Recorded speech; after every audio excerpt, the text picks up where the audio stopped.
La première chose que je vois dans ce profil-là, c'est l'épaisseur du sol. Vous voyez, on arrive quasiment largement à 1,20 m. 1,20 m d'épaisseur, ça veut dire qu'en réserve facilement utilisable, on peut estimer que ça pourrait nous faire un potentiel de 250 mm.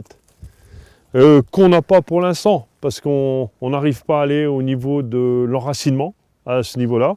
Mais on a un potentiel, disons, de réserve et de fonctionnement. Et c'est un petit peu ça, en situation extrêmement aléatoire au niveau climatique. Alors on peut dire sec, mais moi je préfère le mot aléatoire. Parce que on peut se retrouver avec des trompes d'eau conséquentes et puis on peut se retrouver avec des périodes. Et donc il faut que le sol il soit calibré pour être le meilleur réservoir et qu'on ait en même temps une organisation et des plantes qui permettent de valoriser au mieux ce réservoir. Mais très rapidement, en laissant un peu de matière organique en surface, on va changer un petit peu l'état.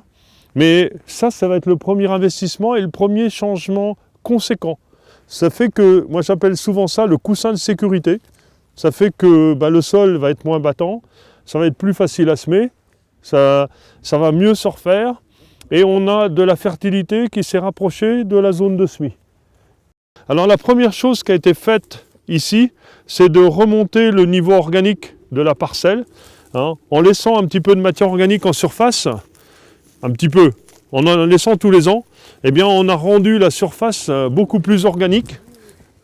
Et ça, c'est quelque chose qui est très mécanique, en fait, sans augmenter la quantité de matière organique, mais en déposant la matière organique à la surface du sol, progressivement, on va créer une zone qui est plus organique et qui est beaucoup plus facile à semer, beaucoup plus facile à travailler, qui enlève un petit peu les défauts que l'on peut avoir du sol classique et qui, lui, arrive à se structurer si on l'ouvre un petit peu à l'automne. Mais voyez que entre le côté angulaire que j'ai là, et on va arriver à faire un peu une structure, mais le côté un peu rond que l'on a ici, c'est deux organisations structurales complètement différentes, et ça, c'est la matière organique qui vous apporte ça. Normalement, au bout d'un certain nombre d'années, ça ne va pas continuer de monter, parce que l'activité biologique et surtout l'activité anécique et les vers de terre va commencer à travailler le sol pour faire descendre cette matière organique en profondeur. On commence à la voir ici, je ne sais pas si certains, vous voyez la galerie? Ici, là. Donc là, on a une galerie de vers de terre, on en a une autre ici, on en a une autre ici, on en a une autre ici, une autre ici, et vous voyez que la galerie elle a un aspect un petit peu sombre, un petit peu noir. Et en fait, c'est eux qui sont en train de descendre de la matière organique dans l'ensemble de la matrice du sol. Et en fait, la plante va plutôt choisir la galerie de vers de terre, et la galerie de vers de terre, c'est l'intestin du sol. Et en fait, le sol fonctionne un petit peu comme un polygastrique. La rumination se fait à la surface. C'est là qu'on va voir les limaces, les carabes, les micro-arthropodes et tout ça qui brassent un peu cette matière organique, qui font les petites boulettes qu'on a vues là. Et ensuite, cette matière organique va être progressivement entraînée. Il y en a une autre qui est déposée par les vers de terre et par les racines. Et donc les racines choisissent souvent de descendre dans la galerie de vers de terre parce que pour eux, c'est beaucoup plus facile. C'est la zone d'échange. Mais en fait, cette parcelle-là, on a bien travaillé la surface. Donc ça, c'est déjà gagné au niveau de la surface. Il ne faut surtout pas mettre ça au fond parce que là, on le regrettera pendant trop longtemps. On a une zone intermédiaire parce qu'il y a sûrement eu de la remontée de travail progressif dans cette parcelle-là. On a une zone intermédiaire qui est un petit peu massique, qui n'est pas favorable. Alors, on peut arriver à vivre avec, mais ce n'est pas l'idéal. Et là, on est loin d'un sol qui fonctionne bien, de manière idéale. Par contre, on commence à avoir quelques galeries. Alors, on en a, voilà, comme ici. On en a là peut-être 10, 15, 20 par mètre carré. On a quelques galeries qui commencent à descendre en profondeur. Et des racines qui commencent à s'engouffrer là-dedans et qui commencent à descendre aussi un petit peu à côté. Donc ça, c'est un grand progrès.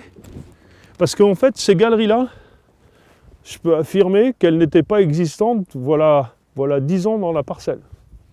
Parce qu'en fait, s'il y avait eu une colonisation avec ces lombriciens-là, voilà une dizaine d'années, ben, on aurait des galeries rebouchées et on aurait des traînées noires qui seraient présentes un petit peu partout. On ne les a pas.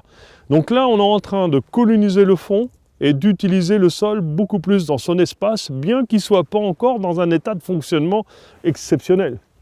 Mais on ne peut pas transiter, il n'y a pas de baguette magique. Hein. J'ai voulu être assez clair avec vous ce matin, il n'y a pas de baguette magique, il va falloir s'y tenir, c'est tout. Hein. Mais là, c'est déjà énorme, ça c'est bon, ça c'est pas très bon. Aujourd'hui, un sol labouré serait presque mieux.